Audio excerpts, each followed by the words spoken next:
ನೀವು ವೀಕ್ಷಿಸ್ತಾ ಇದ್ರಿ, ಅದರಿಂದ ಅನೇಕರು ನೀವು ಆಶೀರ್ವಾದ ಹೊಂದ್ತಾ ಇದ್ರಿ. ನಮಗೆ ನಿಮ್ಮ ಮೆಸೇಜ್ಗಳ ಮೂಲಕವಾಗಿ ನಮ್ಮನ್ನು ಉತ್ತೇಜಿಸ್ತಾ ಇದ್ರಿ. ಅದಕ್ಕಾಗಿ ನಾನು ದೇವರಿಗೆ ವಂದನೆ ಸಲ್ಲಿಸ್ತೇನೆ. ನಾನು ಖಂಡಿತ ಇವತ್ತು ಕೂಡ ನಿಮ್ಗೆ ಹೇಳ್ತೇನೆ, 11 ತಿಂಗಳ ಕಾಣದಿರುವಂತ ಕಾರ್ಯಗಳು ಅಥವಾ 11ನೇ ತಿಂಗಳ 29ನೇ ತಾರೀಕಿನವರೆಗೆ ಕಾಣದಿರುವಂತ ಕಾರ್ಯಗಳು ಈ ಮುಂದಿನ ಕ್ಷಣದಿಂದ ನೀವು ಕಾಣಲಿಕ್ಕಿದ್ರೆ ನಿಮ್ಮ ಜೀವನದಲ್ಲಿ ಬದಲಾವಣೆಗಳನ್ನ ಬಿಡುಗಡೆಯನ್ನು ಕಾಣಲಿಕ್ಕಿದ್ರೆ ನಮ್ಮ ಪ್ರೇರಣೆ. ಯಾಕೆಂದ್ರೆ ನಾವು ಆರಾಧಿಸುವ ದೇವರು ಆತನು ಒಳ್ಳೆಯವನಾಗಿದ್ದಾನೆ. ಆತನು ಎಲ್ಲ ವರದಾನಗಳನ್ನ ಕೊಡಲಿಕ್ಕೆ ಆತನ ಶಕ್ತರನ್ನಾಗಿ ವಾಕ್ಯದಲ್ಲಿ ನಾವು ನೋಡ್ತೇವೆ. ಎಲ್ಲ ಒಳ್ಳೆ ಸಂಗತಿಗಳು ಅವೆಲ್ಲವೂ ಆತನಿಂದಲೇ ಬಂದನ್ನ ಈ ಸತ್ಯಗಳನ್ನು ನಾವು ನೋಡ್ತೇವೆ ನನ್ನ ಪ್ರೇರಣೆ. ಅದಕ್ಕಾಗಿ ನಾವು ಸ್ವಲ್ಪ ಸಮಯ ದೇವರ ವಾಕ್ಯಕ್ಕಾಗಿ ನಾವು ಲೈವ್ ವೀಕ್ಷಿಸುವಂತವರು ನಾವು ಜಾಗರೂಕತೆಯಿಂದ ದೇವರ ವಾಕ್ಯವನ್ನು ನಾವು ಕೇಳೋಣ. ಯಾಕಂದ್ರೆ ಮನುಷ್ಯರ ಮಾತಿನಲ್ಲಿ ಜೀವ ಇಲ್ಲ, ಆದ್ರೆ ದೇವರ ಮಾತಿನಲ್ಲಿ ಶಕ್ತಿ ಇದೆ ನನ್ನ ಪ್ರೇರೆ. ದೇವರ ಮಾತಿನಲ್ಲಿ ಬಿಡುಗಡೆ ಇದೆ ನನ್ನ ಪ್ರೇರೆ. ದೇವರ ಮಾತನ್ನ ನೀನು ಸ್ವೀಕರಿಸಿಕೊಳ್ಳುವಾಗ ಖಂಡಿತ ನಿನ್ನ ಬಾಳೆ ಅದು ಬದಲಾಗುವುದು ಹೋಗ್ತದೆ ನನ್ನ ಪ್ರೇರೆ. ಅದಕ್ಕಾಗಿ ಭಕ್ತ ಹೇಳ್ತಾನೆ, ದೇವರೇ ನಿನ್ನ ಒಂದು ಮಾತು ನನಗೆ ಸಾಕಿದ್ರ ಹೇಳ್ತಾನೆ. ನಿಜವಾಗ್ಲೂ ಆತನ ಒಂದು ಮಾತು ನಮ್ಮೆಲ್ಲರಿಗೆ ಬೇಕು ನನ್ನ ಪ್ರೇರೆ. ಈ ಬೆಳಗಿನ ಜಾವದಲ್ಲಿ ಇಲ್ಲಿ ಆಲಯದಲ್ಲಿ ಸೇರಿದಂತ ನಿಮ್ಮೆಲ್ಲರಿಗೂ ಕೂಡ ಯೇಸು ಕ್ರಿಸ್ತನ ನಾಮದಲ್ಲಿ ನಾನು ವಂದಿಸ್ತಾ ನನ್ನ ಸ್ವಾಗತ ಮಾಡಿಕೊಳ್ತಾ ಇದ್ದೇನೆ. ನನ್ನ ವಾಕ್ಯ ನನ್ನ ಸಮಯ ಓಡ್ತಾ ಇರೋದ್ರಿಂದ ನಾನು ದೇವರಿಗೆ ವಂದನೆಗಳನ್ನು ನಾನು ಸಲ್ಲಿಸ್ತೇನೆ. ಕಳೆದ ವಾರದುದ್ದಕ್ಕೂ ದೇವರು ಸೇವೆಯನ್ನು ಮಾಡಿದ ಎಲ್ಲ ಉಪಕಾರ ಮೇಲುಗಳಿಗಾಗಿ ಆ ದೇವರಿಗೆ ಋಣಸ್ಥನಾಗಿದ್ದೇನೆ. ನಿಜವಾದ ಅನೇಕ ನೀವು ಪ್ರಾರ್ಥಿಸಿದ್ರಿ, ಆ ಹೋದಂತೆಲ್ಲ ಪೂಜೆಗಳಲ್ಲಿ ಕರ್ತರುತ್ತಾನೆ ತನ್ನ ಅತಿಶಯವಾದ ಕಾರ್ಯಗಳನ್ನ ಮಾಡಿ ಅನೇಕರು ಯೇಸು ಸ್ವಾಮಿಯನ್ನ ಅವರು ನಿಜವಾಗಲೂ ಅಲ್ಲಿದ್ದಾನೆ ಎಂಬುದಾಗಿ, ನಮ್ಮ ಜೊತೆಲಿದ್ದಾನೆ ಎಂಬುದಾಗಿ ಅನೇಕರು ನೋಡಿ ನಂಬುವಂತೆ ದೇವರ ಕಾರ್ಯಗಳನ್ನು ಮಾಡಿದಾನೆ ನಂಬಿದ್ದಾರೆ. ಅದಕ್ಕಾಗಿ ಆ ದೇವರಿಗೆ ಒಂದು ಚಪ್ಪಾಳೆ ತಟ್ಟಿ ಕಾಣ್ತದೆ. ನಾವು ಕೃತಜ್ಞತೆಗಳನ್ನ ನಾವು ಸಲ್ಲಿಸೋಣ. ಯಾಕಂದ್ರೆ ವಾಕ್ಯ ಹೇಳ್ತದೆ, ಆದರೆ ನಾವು ಎಷ್ಟು ಕೃತಜ್ಞತೆಗಳನ್ನ ನಾವು ಸಲ್ಲಿಸ್ತೇವೆ ಅಷ್ಟು ನಾವು ಆತನಿಗೆ ಏನಾಗಿರ್ತೇವೆ ಅಂದ್ರೆ ಹತ್ತಿರವಾಗಿರ್ತೇವೆ. ಆಮೇಲೆ ಹಾಗಾದ್ರೆ ನಾವು ಕಳೆದ 2-3 ವಾರಗಳಿಂದ ಒಂದೇ ಭಾಗವನ್ನು ನಾವು ಧ್ಯಾನಿಸ್ತಾ ಇದ್ದೇವೆ. ಏನಿದ್ರೆ 2ನೇ ಕೊರಿಂಥಿ ಪತ್ರಿಕೆ 10ನೇ ಅಧ್ಯಾಯ 3 ಮತ್ತು 4ನೇ ವಚನ. 2ನೇ ಕೊರಿಂಥಿ ಪತ್ರಿಕೆ 10ನೇ ಅಧ್ಯಾಯ, 2 Corinthians chapter 10 verses 2 and 3. 2ನೇ ಕೊರಿಂಥಿ ಪತ್ರಿಕೆ 10ನೇ ಅಧ್ಯಾಯ. ಯಾರು ನಮ್ಮನ್ನು ಲೋಕಾನುಸಾರಿಗಳೆಂದು ವಿಚಿಸುತ್ತಾರೋ ಅವರಿಗೆ ದಿಟ್ಟವಾದ ಧೈರ್ಯವನ್ನು ತೋರಿಸಬೇಕೆಂದು ವಿಚಿಸುತ್ತಾ ಇದ್ದೇನೆ. ನಾವು ನಿಮ್ಮಲ್ಲಿಗೆ ಬಂದಿರುವಾಗ 2ನೇ ಕೊರಿಂಥಿ ಪತ್ರಿಕೆ 10ನೇ ಅಧ್ಯಾಯ 3 ಮತ್ತು 4. ನಾವು ಲೋಕದಲ್ಲಿದ್ದರೂ ಕೂಡ ಲೋಕಾನುಸಾರವಾಗಿ ಯುದ್ಧ ಮಾಡುವವರಲ್ಲ. ನಾವು ಯುದ್ಧ ಮಾಡುವವರಲ್ಲ. ನಾವು ಉಪಯೋಗಿಸುವ ಆಯುಧಗಳು ಲೋಕ ಸಂಬಂಧವಾದ ಆಯುಧಗಳಲ್ಲ. ಅದು ದೇವರ ದೃಷ್ಟಿಯಲ್ಲಿ ಬಲವಾಗಿದ್ದು ಕೋಟೆಗಳನ್ನ ಕೆಡವಿ ಹಾಕುವಂತದ್ದಾಗಿದೆ. ಹಲ್ಲೆಲೂಯ. ನನ್ನ ಪ್ರಿಯರೇ, ಸಭೆಯಲ್ಲಿ ಇರುವಂತ ಆತ್ಮಿಕರಿಗಾಗಿ ಅಥವಾ ಲೈವ್ ಅಲ್ಲಿ ವೀಕ್ಷಿಸುವಂತ ಆತ್ಮಿಕರಿಗಾಗಿ, ದೇವರ ಮಕ್ಕಳಿಗಾಗಿ ದೇವರು ಕೊಡುವಂತ ವಾಗ್ದಾನ ಅಥವಾ ಮಾತು ಏನಂದ್ರೆ, ನನಗೆ ನಿನಗೆ ಒಂದು ಶಕ್ತಿಯನ್ನು ಕೊಟ್ಟಿದ್ದಾನೆ, ಒಂದು ಬಲವನ್ನು ಕೊಟ್ಟಿದ್ದಾನೆ. ಅದು ಎಲ್ಲಿ ನೀನು ಆ ಶಕ್ತಿಯನ್ನು ಉಪಯೋಗಿಸಬೇಕಂದ್ರೆ, ನೀನು ಕಾಣದೆ ಇರುವಂತ ಲೋಕದಲ್ಲಿ ಕಾರ್ಯ ಮಾಡುವಂತ ಶಕ್ತಿ, ಆ ಸಾಮರ್ಥ್ಯ ನಿನ್ನೊಳಗೆ, ಅದು ನನ್ನೊಳಗೆ ಇದೆ. ಹಲ್ಲೆಲೂಯ.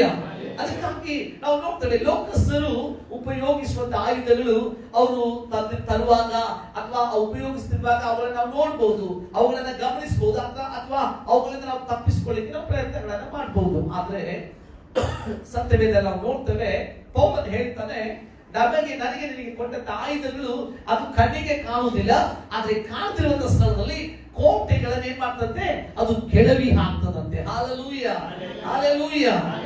ಇವತ್ತು 2ನೇ ಆಯುಧವನ್ನ ನಾವು ನೋಡೋಣ. ಕಳೆದ 3 ವಾರಗಳು ನಾವು ನೋಡಿದ್ದೇವೆ. ಒಂದು ಆಯುಧದ ಬಗ್ಗೆ ನಾವು ಧ್ಯಾನ ಮಾಡಿದ್ವಿ. ಯಾವುದೇ ಆಯುಧ ಅದು? ಯಾವುದು? ಪ್ರೇಸ್ ಅಥವಾ ಸ್ತುತಿ ಆರಾಧನೆ ಎಂಬ ಆಯುಧವನ್ನ ನಾವೇನ್ ಮಾಡಿದ್ದೇವೆ. ಕಳೆದ 3-4 ವಾರಗಳಿಂದ ನಾವೇನ್ ಮಾಡಿದ್ದೇವೆ ಅಂದ್ರೆ ಆ ಒಂದು ಸಬ್ಜೆಕ್ಟ್ ನಾವು ಧ್ಯಾನ ಮಾಡಿದ್ದೇವೆ. ಇವತ್ತು ಇನ್ನೊಂದು ಹಂತಕ್ಕೆ ನಾವು ಸ್ವಲ್ಪ ಮುಂದಕ್ಕೆ ಹೋಗೋಣ. ಇವತ್ತು 2ನೇ ಆಯುಧ, ದೇವರು ಪರಲೋಕದಲ್ಲಿದ್ದು ಕೂಡ ಭೂಲೋಕದಿಂದ ತನ್ನ ಮಕ್ಕಳಿಗೆ ಕೊಟ್ಟಂತ 2ನೇ ಆಯುಧ ಏನಂತ ನೋಡುವಾಗ ಅದು ನಂಬಿಕೆ ಎಂಬ ವಿಷಯ. ನಂಬಿದ್ದೇವೆ, ಫೇತ್ ಎಂಬುದನ್ನಾಗಿ ವಿಶ್ವಾಸಕ್ಕೆ ಜಿಂದಗಿ ಎಂದು ನಾವು ನೋಡ್ತೇವೆ. ನಾವು ನಂಬಿಕೆಯಲ್ಲಿ ಯಾವಾಗ ನಾವು ನಿಂತು ನಂಬಿಕೆಯ ಅನುಸಾರವಾಗಿ ನಾವು ಜೀವಿಸ್ತೇವೆ. ನಮ್ಮ ನಂಬಿಕೆಯನ್ನ ನಾವು ಯಾವಾಗ ಕ್ರಿಯಾರೂಪಕವಾಗಿ ನಾವು ಕಾರ್ಯಗಳಲ್ಲಿ ತೋರ್ಪಡಿಸ್ತೇವೆ, ನಿಜವಾಗ್ಲೂ ನಿನ್ನ ನಂಬಿಕೆ ಏನ್ ಮಾಡ್ತಂದ್ರೆ ಕರ್ತನ ದೃಷ್ಟಿಯಲ್ಲಿ ಅದೇನ್ ಮಾಡ್ತದೆ, ದೊಡ್ಡ ದೊಡ್ಡ ಕಾರ್ಯಗಳನ್ನು ಮಾಡಲಿಕ್ಕಾಗುವಂತೆ ನಿನ್ನ ನಂಬಿಕೆ ಏನ್ ಮಾಡ್ತಂದ್ರೆ ದೇವರನ್ನ ಪ್ರೋತ್ಸಾಹ ಮಾಡ್ತದೆ ನನ್ನ ಪ್ರಿಯರೇ. ಅದಕ್ಕಾಗಿ ವಾಕ್ಯ ಹೇಳ್ತದೆ, ಇಬ್ರಿ ಪತ್ರಿಕೆ 11ನೇ ಅಧ್ಯಾಯ 1ನೇ ವಚನದಲ್ಲಿ ನಾವು ನೋಡುವಾಗ, ಇಬ್ರಿ ಪತ್ರಿಕೆ 11ನೇ ಅಧ್ಯಾಯ ನಂಬಿಕೆಯು ಹಾ ನಾವು ನಿರೀಕ್ಷಿಸುವ ವಿಷಯವಾಗಿ ಹಾ ಭರವಸೆದಿಂದಿರುವುದು, ಹಾ ಕಣ್ಣಿಗೆ ಕಾಣುವವುಗಳನ್ನು ಹಾ ನಿಜವೆಂದು ತಿಳಿದುಕೊಳ್ಳುವುದು ಆಗಿದೆ. ನಾವು ನೋಡ್ತೇವೆ, ನಂಬಿಕೆ ಅನ್ನುವಂಥದ್ದು ನಿನ್ನ ಕಣ್ಣಿಗೆ ಕಾಣುವಂಥದ್ದಲ್ಲ. ಎರಡನೇದಾಗಿ ನಾವು ನೋಡ್ತೇವೆ, ಅದು ನೀವು ನಿರೀಕ್ಷಿಸುವಂಥದ್ದು ನನ್ನ ಪ್ರಿಯರೇ. ಹಾಲೆಲೂಯಾ.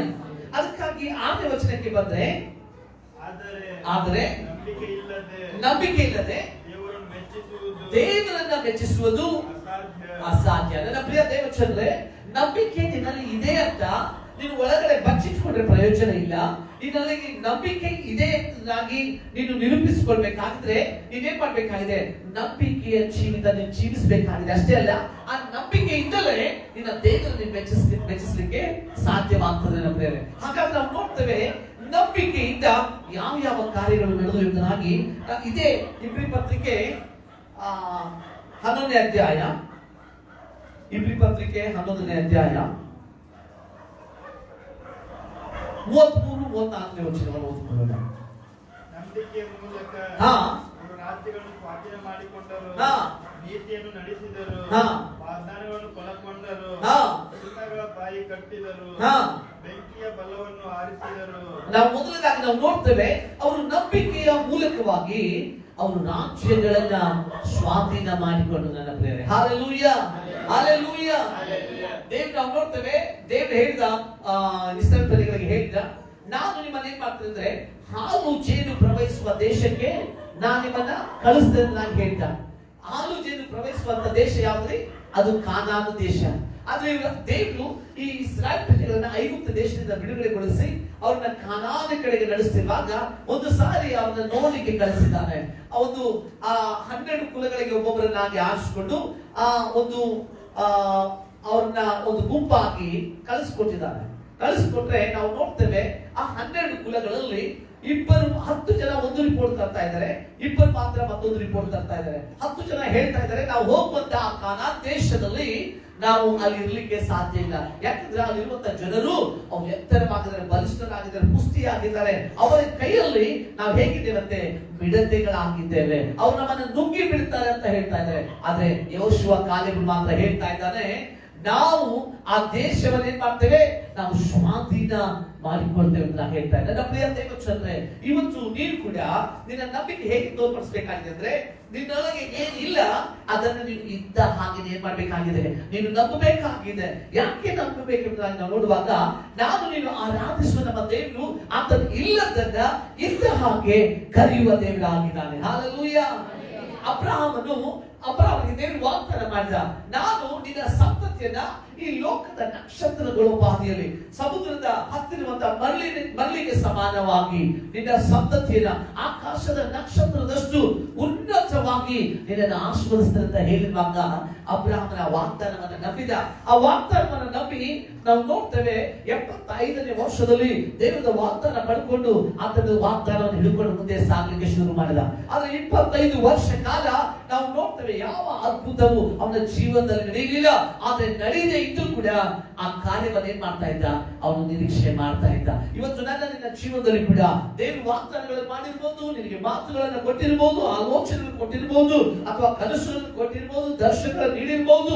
ಆದ್ರೆ ನಿನ್ನ ಜೀವನದಲ್ಲಿ ಆ ಕಾರ್ಯ ನೆರವೇರುವವರೆಗೂ ನೀನೇನ್ ಮಾಡ್ಬೇಕಾಗಿದೆ, ಆ ಕಾರ್ಯಕ್ಕಾಗಿ ನಿರೀಕ್ಷೆಯಿಂದ ದೇವರ ಸನ್ನಿಧಾನದಲ್ಲಿ ನಂಬಿಕೆಯನ್ನ ಕಳ್ಕೊಳ್ಳದೆ ನಂಬಿಕೆಯಿಂದ ಏನ್ ಮಾಡ್ಬೇಕಾಗಿದೆ, ನೀನು ಅದನ್ನು ಎದುರು ನೋಡ್ಬೇಕಾಗಿದೆ. ಯಾಕಂದ್ರೆ ಅನೇಕರು ನಾವು ನೋಡ್ತೇವೆ, ಬಹಳಷ್ಟು ದಿನ ನಾವು ಕಾಯ್ತೇವೆ, ಆದ್ರೆ ಆ ಬರುವಂತ ಸಮಯಕ್ಕೆ ನಾವೇನ್ ಮಾಡ್ತೇವೆ ಅಂದ್ರೆ ಆ ಕಾಯುವುದನ್ನ ನಾವು ನಿಲ್ಲಿಸ್ಬಿಡ್ತೇವೆ. ನಮ್ಮ ನಂಬಿಕೆ ನಾವು ಕಳ್ಕೊಳ್ತೇವೆ ನನ್ನ ಪ್ರಿಯರೇ. ಅದಕ್ಕೆ ಸತ್ಯವಿದ್ದಲ್ಲಿ ಕೂಡ ನಾವು ನೋಡ್ತೇವೆ, ಆ ನಂಬಿಕೆ ಇಲ್ಲಂತ ಶಿಷ್ಯರನ್ನು ನೋಡಿ ಮೂರ್ಖ ಸಂತಾನವೇ ಎಂಬುದಾಗಿ ಯೇಸು ಸ್ವಾಮಿ ಗದರಿಸುವುದು ನಾವು ನೋಡ್ತೇವೆ ನನ್ನ ಪ್ರಿಯರೇ. ಅದಕ್ಕಾಗಿ ದಿನಗಳಲ್ಲಿ ನೀನು ದೇವರ ವಾಕ್ಯವನ್ನ ಪರಿಪೂರ್ಣವಾಗಿ ನಾವು ನಂಬಬೇಕಾಗಿದೆ. ದೇವರ ವಾಕ್ಯ ನಮಗಾಗಿ ಕಾರ್ಯಗಳನ್ನು ತರ್ತದೆ, ನಮ್ಮ ಜೀವಿತದಲ್ಲಿ ಬದಲಾವಣೆ ತರ್ತದೆ, ನಮ್ಮ ಆರೋಗ್ಯದಲ್ಲಿ ಬಿಡುಗಡೆಯನ್ನು ತರ್ತದೆ.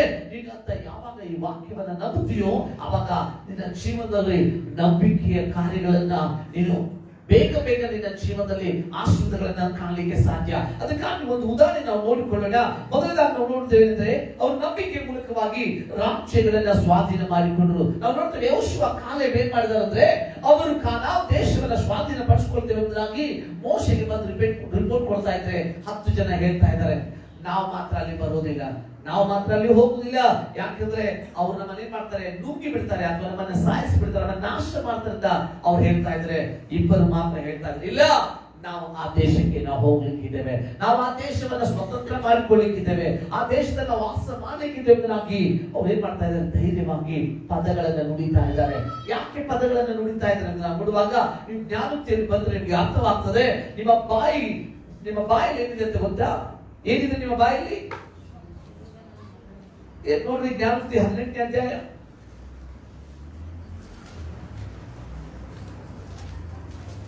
ಏನಿದೆ ಅಂತ ನಿಮ್ಮ ಬಾಯಲ್ಲಿ ಬೇಗ.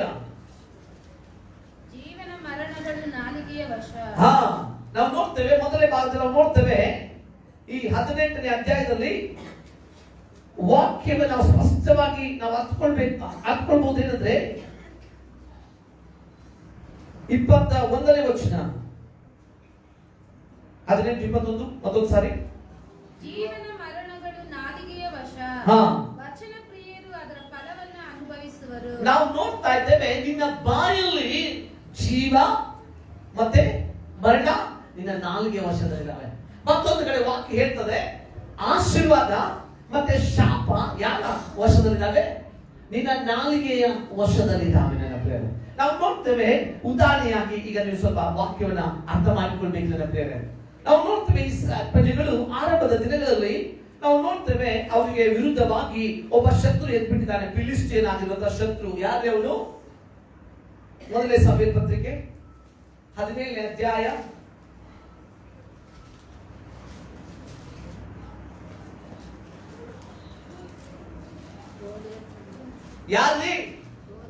'ಯಾರು ಗೋಲಿಯಾತನು ಒಬ್ಬನಿಗೋಸ್ಕರ 30 ಲಕ್ಷ ಜನ ಏನ್ ಮಾಡ್ತಾರೆ ಗೊತ್ತಾ?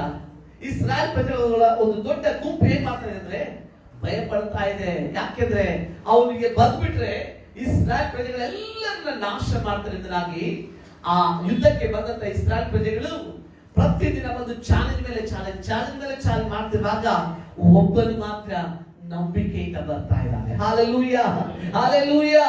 ಯಾರು ಆ ಒಬ್ಬನು? ದಾವೀದನನ್ನು ನಂಬಿದ್ದೇವೆ. ಕುರಿಗಳನ್ನ ಕಾಯುವಂತ ಒಬ್ಬ ಸಾಧಾರಣ ಮನುಷ್ಯ ನಂಬಿಕೆಯಿಂದ ಏನ್ ಮಾಡ್ತಾ ಇದ್ದಾನೆ? ಅರಣ್ಯವನ್ನ ಬಿಡ್ತಾ ಇದ್ದಾನೆ, ಯುದ್ಧ ರಂಗಕ್ಕೆ ಬರ್ತಾ ಇದ್ದಾನೆ. ಅವ್ರ ಅಣ್ಣ ತಮ್ಮಂದಿರು ನೋಡಿ ಹೇಳ್ತಾ ಇದ್ದಾರೆ, ನಿನಗೆ ಹುಚ್ಚನ, ನಿನಗೆ ಹುಚ್ಚಿರದಿದೆಯಾ? ಇಲ್ಲಿ ಏನ್ ಕೆಲಸ ನಿನಗೆ? ನೀನು ಕುರಿಗಳನ್ನ ಕಾಯುವಂತ ಕೆಲಸ ನಿನಗೆ ಕೊಟ್ಟಿದ್ದಾನೆ, ತಂದೆ ಕೊಟ್ಟಿದ್ದಾನೆ. ನೀ ಕುರಿಗಳನ್ನ ಕಾಯಿ, ಆದ್ರೆ ಇನ್ನು ಯಾಕೆ ಈ ಯುದ್ಧ ಮಾಡುವಂತ ಸ್ಥಳಕ್ಕೆ ಯಾಕೆ ಬಂದಿದ್ಯಾ ಅಂತ ಹೇಳುವಾಗ ಅವ್ರು ಹೇಳ್ತಾ ಇದ್ದಾನೆ, ನಮ್ಮನ್ನ ಹಿಂಸೆ ಪಡಿಸಲಿಕ್ಕೆ ಅಥವಾ ನಮಗೆ ವಿರುದ್ಧವಾಗಿ ಮಾತಾಡ್ಲಿಕ್ಕೆ ಆ ಫಿಲಿಸ್ಟಿಯನ್ಗೆ ಯಾರು ಅಧಿಕಾರ ಕೊಟ್ಟಿದ್ದಾರೆ? ಅಲ್ಲಿ ವಾಕ್ಯ ಹೇಳ್ತದೆ, ಪ್ರತಿದಿನ ಬೆಳಿಗ್ಗೆ ಸಾಯಂಕಾಲ ಬಂದು ಫಿಲಿಸ್ಟಿಯನ್ ಆಗಿರುವಂತ ಗೊಲ್ಯಾತನ ಏನ್ ಮಾಡ್ತಾ ಇದ್ದಂತೆ? ಇಸ್ರಾಯೇಲ್ ಪ್ರಜೆಗಳಿಗೆ ಚಾಲೆಂಜ್ ಮಾಡ್ತಾ ಇದ್ದ. ಯಾರಾದ್ರೂ ನಿಮ್ಮೊಳಗೆ ಗಂಡಸರ ಆಗಿದ್ರೆ ನೀವೇನ್ ಮಾಡ್ರಿ, ನನ್ನೊಂದಿಗೆ ಬಂದು ಯುದ್ಧವನ್ನ ಮಾಡ್ರಿ. ಈ ಮಾತನ್ನು ಹೇಳ್ತಾ ಇದ್ರೆ ಯಾರಿಗೂ ವೈರಾಗ್ಯ ಬರಲಿಲ್ಲ. ದಾವೀದನ ಅಣ್ಣಂದಿರು ಒಳ್ಳೆ ಯುದ್ಧದ ಪಂಡಿತರು ನಂಬಿದ್ದಾರೆ. ಅವರು ಕೂಡ ಏನು ಮಾಡ್ಲಿಕ್ಕೆ ಆಗ್ತಾ ಇಲ್ಲ.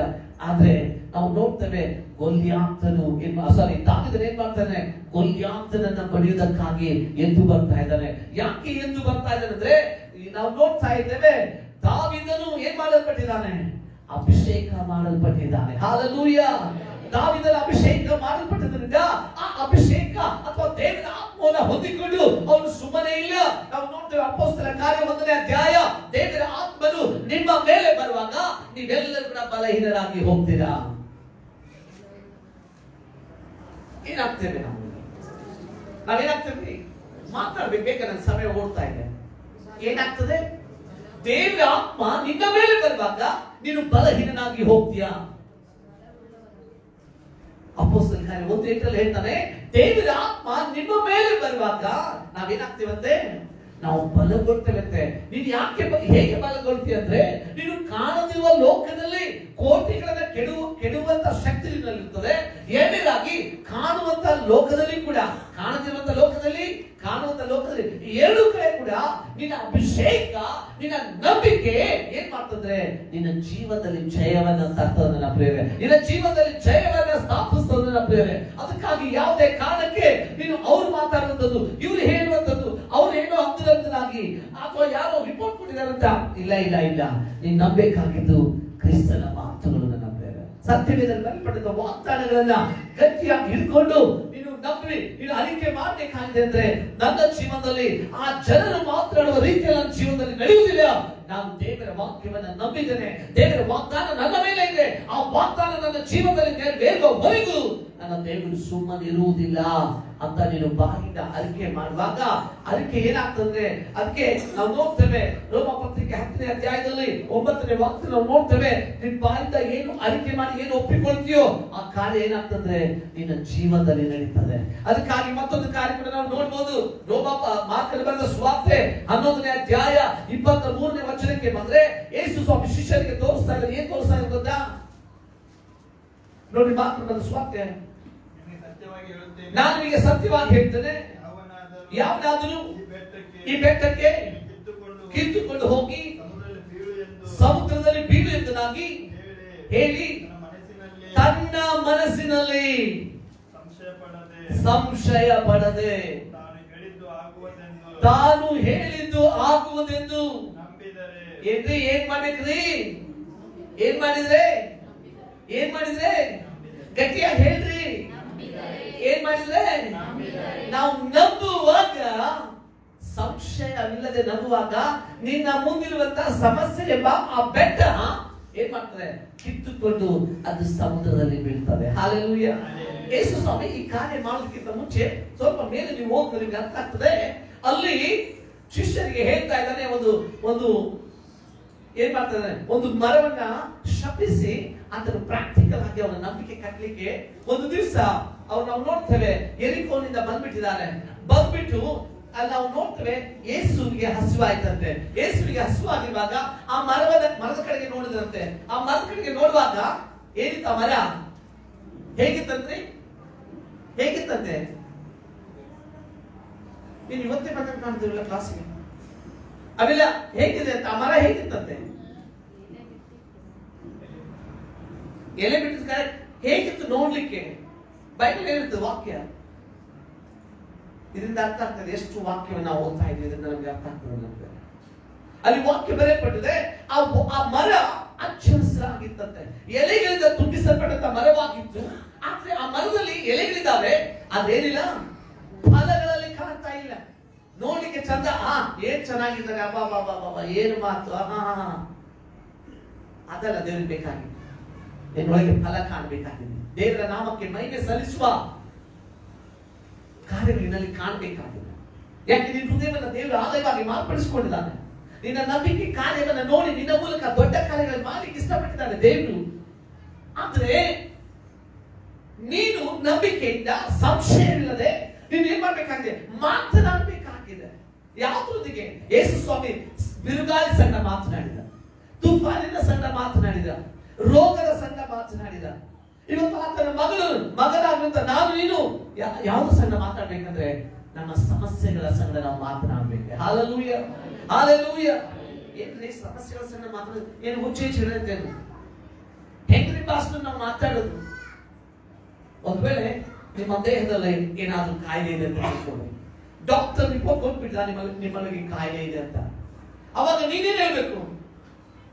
ಯಾಕ ರಿಪೋರ್ಟ್ ಬಂದೈತಿ, ಡಾಕ್ಟರ್ BP ಬಹಳ ಐತಿ, ಹೇಳ ನನಗೆ BP ಜಾಸ್ತಿ ಬಹಳ ಐತಿ, ಇನ್ನಿದೆಲ್ಲ ನೋಡಕಂತ್ರ ಇದು ನಾನು ಹೋಗಕ್ ಕಾಲ್ ಬಂದದ. ಡಾಕ್ಟರ್ ನೋಡುವ ನೀನು ಹಂಗ ನೆಟ್ಟಿಗೆ ಹಿಂಗಿಲ್ಲ ಅಂದ್ರ ಅದು ಇದು ಹಾಕೋಣ ತುಂಬಾ ಕತ್ರ ಮಿಷನ ಬಂದಾಗ್ಬಿಡ್ತತೆ. ಓಡಂಗಿಲ್ಲ, ಗಾಡಿ ಮುಂದೆ ಓಡಂಗಿಲ್ಲ ಅಂತ ಹೇಳಿ ಸುಮ್ಮ ತಿಳ್ಕೊಬಾರ್ದು. ಬಂದು ಕೂತ್ರ ರಿಪೋರ್ಟ್ ಪಕ್ಕದ ಇಟ್ಕೊಂಡ ಆ ಕಡೆಗೆ ನೋಡ್ಬಿಟ್ಟು ನಾವ್ ಏನ್ ಮಾಡ್ತೇವೆ? ಗಾಬರಿ ಆಗ್ತೇವೆ.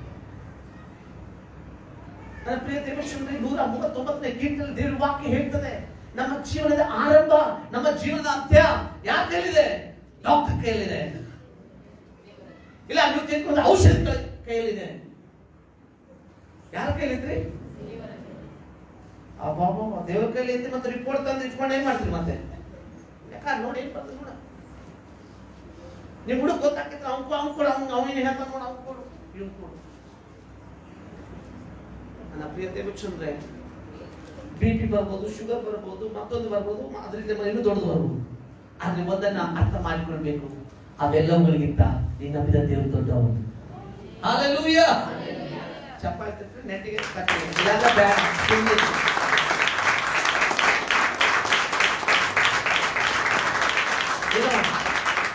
ಚಪ್ಪಾಳೆ ತಟ್ಟೆ ರೊಕ್ಕ ಜಾಸ್ತಿ ಬಿಡೋಂಗ ನೀವು ಚಪ್ಪಾಳೆ ತಟ್ಟ ಸುಮ್ಮ ಇಬ್ಬರು ಒಬ್ಬರಿಗೆ ತಟ್ಟಾಗತ್ತೆ. ಬೇಡ, ತಟ್ಟಿದ್ರೆ ಕ್ರಿಸ್ತನಿಗಾಗಿ ಒಳ್ಳೆ ತಟ್ಟೆ, ಇಲ್ಲಾಂದ್ರೆ ಬೇಡ ಬೇಡ, ಸುಮ್ಮನೆ ಇಟ್ಕೊಂಡು ಸುಮ್ಮ ಕುತ್ಕೊಂಡು. ಯಾಕಂದ್ರೆ ವಾಕ್ಯ ನಿಮ್ ಜೀವನದಾಗ ಕಾರ್ಯ ಮಾಡಾಕತ್ತಾ ಇರಲಿಲ್ಲ. ನಾವು ನೋಡ್ತೇವೆ, ನಾವೇನ್ ಮಾಡ್ತೇವೆ, ಹೆಚ್ಚಿನ ಸಮಯ ಆ ರಿಪೋರ್ಟ್ಗಳನ್ನ, ಔಷಧಿಗಳನ್ನ ನಾವು ನಂಬಿಕೊಳ್ತೇವೆ. ನಮ್ತೇವೆ ನೇಪಾಳದಿಂದ 3 ದಿವಸದ ಹಿಂದೆ ಒಬ್ಬರು ಕಾಲ್ ಮಾಡಿದ್ರು. ಅದಕ್ಕೆ ಸಹ ನಾವು ಅಂದುಕೊಳ್ತೇವೆ ಕಾಯಿಲೆಗಳು ಯಾಕೆ ಎಲ್ಲಿಂದ ಬರ್ತವಂತ. ಆದ್ರೆ ನಿಮಗೆ ನಮಗೆ ವಾಕ್ಯ ತೋರಿಸಲಿಕ್ಕಿದ್ರೆ ನಮ್ಗೆ ಈ ಆ ರೋಗ ಕೂಡ ನಿನಗೆ ಬರುವಂತದ್ದು ಯಾವುದರಿಂದ ಗೊತ್ತಾ? ಯಾವುದರಿಂದ ರೀ? ಬಹಳ ಸ್ವೀಟ್ ತಿಂತಾನೆ ಅದಕ್ಕೆ ಶುಗರ್ ಬಂದಿದೆ, ಬಹಳ ಟೆನ್ಷನ್ ಮನೆಯಲ್ಲ ಅಕ್ಕ ಬಂದೈತಲ್ಲ ನಾವಂತ ಹೇಳ್ತೇವೆ. ಇಲ್ಲ, ಅದಕ್ಕೆ ಬುನಾದಿ ಏನಂದ್ರೆ ವಾಕ್ಯದಲ್ಲಿ ನಾವು ನೋಡ್ತೇವೆ, ನಮಗೆ ಬರುವಂತ ಎಲ್ಲಾ ಕಾಯಿಲೆಗಳಿಗೆ ಬುನಾದಿ ಯಾರಂದ್ರೆ ಸೈತಾನನ ಪ್ರೇರಣೆ. ನೋಡಿ ಮತ್ತೆ ಬರೆದ ಸುವಾರ್ತೆ 17ನೇ ಅಧ್ಯಾಯ, ಬೇಗ ಮತ್ತೆ ಸುವಾರ್ತೆ 17ನೇ ಅಧ್ಯಾಯ, ಯಾರಾದ್ರೂ 14ರಿಂದ 18. ಅವನು ಜನರ ಗುಂಪಿನ ಬಳಿಗೆ ಬಂದಾಗ ಒಬ್ಬನು ಆತನ ಹತ್ತಿರಕ್ಕೆ ಬಂದು ಆತನ ಮುಂದೆ ಮೊಣಕಾಲೂರಿ ವಂದಿಸಿ, ಸ್ವಾಮಿ, ನನ್ನ ಮಗನನ್ನು ಕರುಣಿಸು, ಅವನು ಮೂರ್ಛಾ ರೋಗದಿಂದ ಬಹಳ ಕಷ್ಟಪಡುತ್ತಾನೆ, ಆಗಾಗ ಬೆಂಕಿಯಲ್ಲಿಯೂ ಆಗಾಗ ನೀರಿನಲ್ಲಿಯೂ ಬೀಳುತ್ತಿರುವನು, ಅವನನ್ನು ನಿನ್ನ ಶಿಷ್ಯರ ಬಳಿಗೆ ಕರೆದುಕೊಂಡು ಬಂದಿದ್ದೆನು, ಆದರೆ ಅವನಿಗೆ ವಾಸಿ ಮಾಡುವುದಕ್ಕೆ ಅವರಿಂದ ಆಗದೆ ಹೋಯಿತು ಅಂದನು.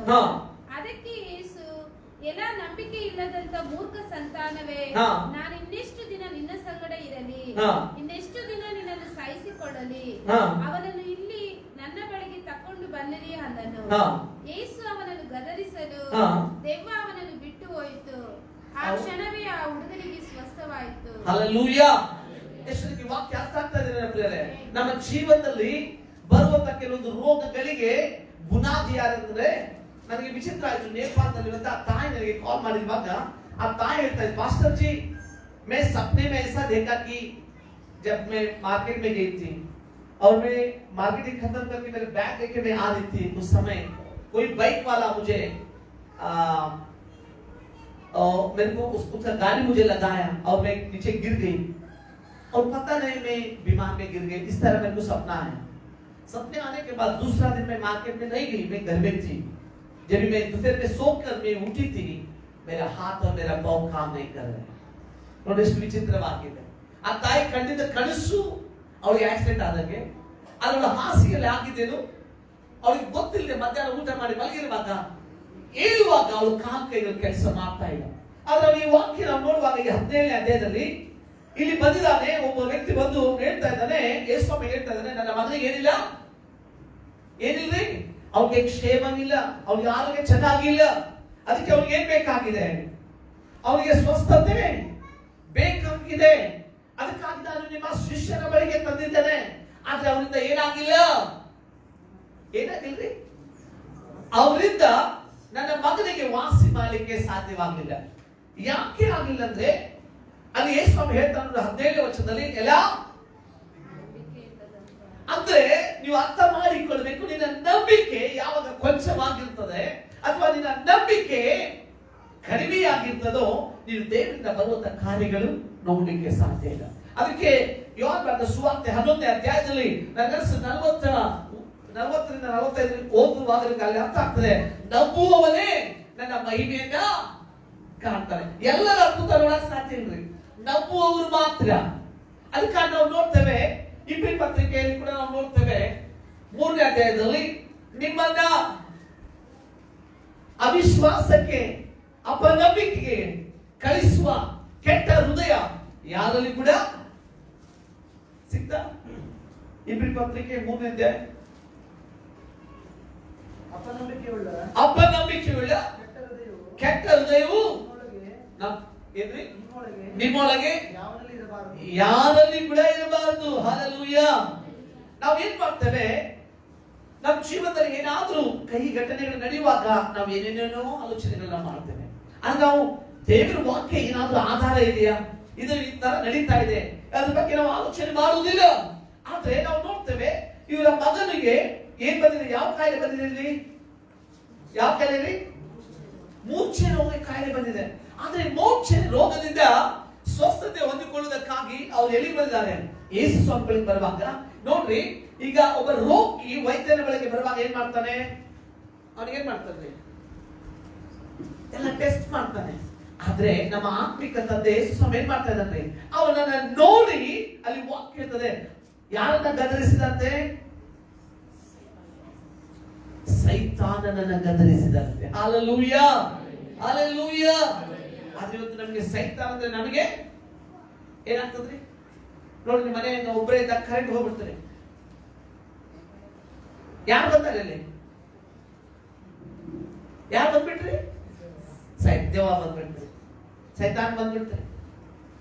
ಅಲ್ಲೇ ಯಾರು ಬರ್ತೈತೆ ಹೇಳಿ, ಪಾಪ ಯಾರೋ ಯಾವಾಗ ತಿಳ್ಕೊಂಡಿರ್ತಾರ ಆ ಕಡೆ ಆ ಬಾಧ್ಯದ. ಅಂದ್ರೆ ಇವೆಲ್ಲ ಏನು, ನಿನ್ನ ವಿಶ್ವಾಸ ಕಟ್ತಾ ಇದೆಯಾ, ವಿಶ್ವಾಸವನ್ನ ತೆಗಿತಾ ಇದೆಯಾ, ನಿನ್ನ ವಿಶ್ವಾಸವನ್ನು ನೀನು ಕಳ್ಕೊಳ್ತಾ ಇದೆಯಾ.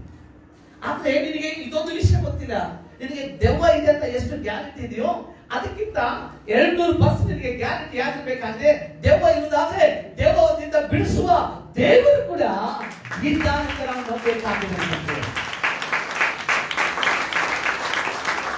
ಈ ಲೋಕಕ್ಕೆ ಮೊದಲು ದೆವ್ವ ಬರಲಿಲ್ಲ, ಯಾರು ಬಂದ್ರು ಮೊದಲು, ದೇವರು ಬಂದಿರ, ಆಮೇಲೆ ದೆವ್ವ ಬಂದಿದ್ದಾರೆ. ಅದಕ್ಕಾಗಿ ಆ ರೋಗವನ್ನ ನೋಡುವಾಗ ಆತನ ಏನ್ ಮಾಡ್ತಾ ಇದ್ದಾನೆ, ಆ ರೋಗಿಯನ್ನು ನೋಡಿ, ನೀನ್ ರೋಗ ಬಂದಿತ್ತು ಅಂತ ಹೇಳಿ ನಾವು ನೋಡಿದ್ವಿ ದಿನಗಳಲ್ಲಿ, ಎಷ್ಟು ಭಯಂಕರವಾಗಿ ರೋಗ ಬಂದವನ್ನ ಏನ್ ಮಾಡ್ತಾರೆ, ಲೈವ್ ಅಲ್ಲಿ ಇದ್ದೇನೆ, ನಾನು ತೋರಿಸ್ತಾ ಇದ್ದೇನೆ, ಏನೇನು ಮಾಡ್ತಾರೆ ಕೆಲಸ ಅರ್ಥನೇ ಆಗುದಿಲ್ಲ. ಒಳಗಡೆ ಇರೋದು ಬೇರೆ, ನಾವು ಮೇಲೆ ಮಾಡೋದು ನೋಡ್ರಿ. ಒಳಗಿರುವಂತ ಗಾಯಗೆ ಮೇಲೆ ಮಲ ಮಚ್ಚಿದ್ರೆ ಆಗ್ತದ, ವಾಸಿ ಆಗ್ತದ, ಸಾಧ್ಯ ಇಲ್ಲ. ಆದ್ರೆ ಒಳಗಡೆ ಆಳಕ್ಕೆ ಕಾರ್ಯ ಮಾಡಬೇಕಾಗಿದ್ರೆ ನಮಗೆ ದೃಢವಾದ ನಂಬಿಕೆ ನಮಗೆ ಬೇಕು, ನಮಗೆ ದೃಢವಾದ ಆತ್ಮನ ಬಲ ನಮಗೆ ಬೇಕು, ದೃಢವಾದಂತ ಪ್ರಾರ್ಥನೆ ಜೀವಿತ ನಮಗೆ ಬೇಕು. ಯಾಕೆಂದ್ರೆ ನಾನು ನೀನು ನನ್ನ ಮೂಲಕ ನಿನ್ನ ಮೂಲಕ ಸೈತಾನನ ಕೋಟೆಗಳನ್ನ ಕೆಡವಲಿಕ್ಕೆ ದೇವರು ನನ್ನನ್ನು ನಾಶಕೊಂಡಿರುವಾಗ ನಾವೇನ್ ಮಾಡ್ತಾ ಇದ್ದೇವೆ, ಆ ಕೆಲಸ ಬಿಟ್ಬಿಟ್ಟಿದ್ದೇವೆ. ನಾವು ಬೇರೆ ಕೆಲಸದಲ್ಲಿ ಬಹಳ ಜೋರು ಓಡಾಕತ್ತೇವೆ.